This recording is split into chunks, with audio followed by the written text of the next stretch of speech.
ফার্সল প্রদেশ কংগ্রেস ভবন পালাই জাখা থুই থাংজাক भारत हाकतनि गोसाम मन्त्री बख्रक डॉक्टर मनमोहन सिंहनि थैमानि साल आबाहायकिनो हाकतनि गोसाम मन्त्री बख्रक डॉक्टर मनमोहन सिंहनि मांफ्लियाव खुंबोगै परमिया फारगा पांडा मानसानाय नारबायरक आसलनि पांडा मानसाखा प्रदेश कांग्रेसनि खुफां प्रबीर चक्रवर्ती प्रदेश युवा मोर्चानि आसुफां नीलकमल शाहनो खुबै देखुबना दंरक आबनि आगोलो थै थांनाय गोसाम मन्त्री बख्रक डॉक्टर मनमोहन सिंहनि लाइबो मानुति कौशागा प्रदेश कांग्रेसनि खुफां प्रबीर चक्रवर्ती আজকে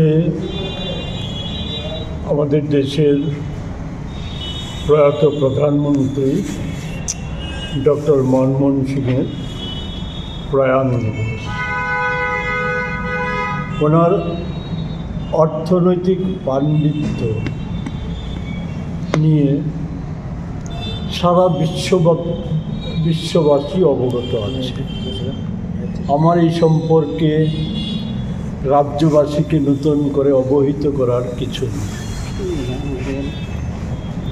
যে বিষয়টা বলবো সেটা হচ্ছে যে আজকের দিনে মনমোহন সিংয়ের যে অর্থনৈতিক চিন্তা, এটা ভারতবর্ষের বর্তমান শাসক দল অনুসরণ না করলে পরেও পৃথিবী অনেক গণতান্ত্রিক দেশ সেই চিন্তাধারা প্রতিফলন করে আজকে অনেকটাই এগিয়ে যাচ্ছে। সেই বিষয়টা খুব অতি সংক্ষেপে যেটা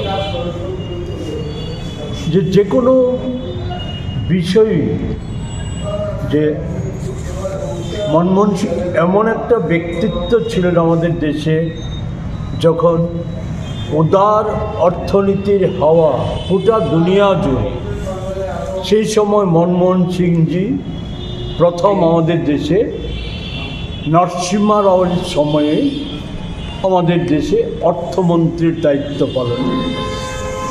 অনেক সমালোচনা হয়েছিল সেই সময় উদারীকরণের বিরুদ্ধে, বেসরকারীকরণের বিরুদ্ধে, কিন্তু মনমোহন সিংজি জানতেন যে রেইসের ঘোড়াকে কি করে কখন লাগামটা টানতে হয়।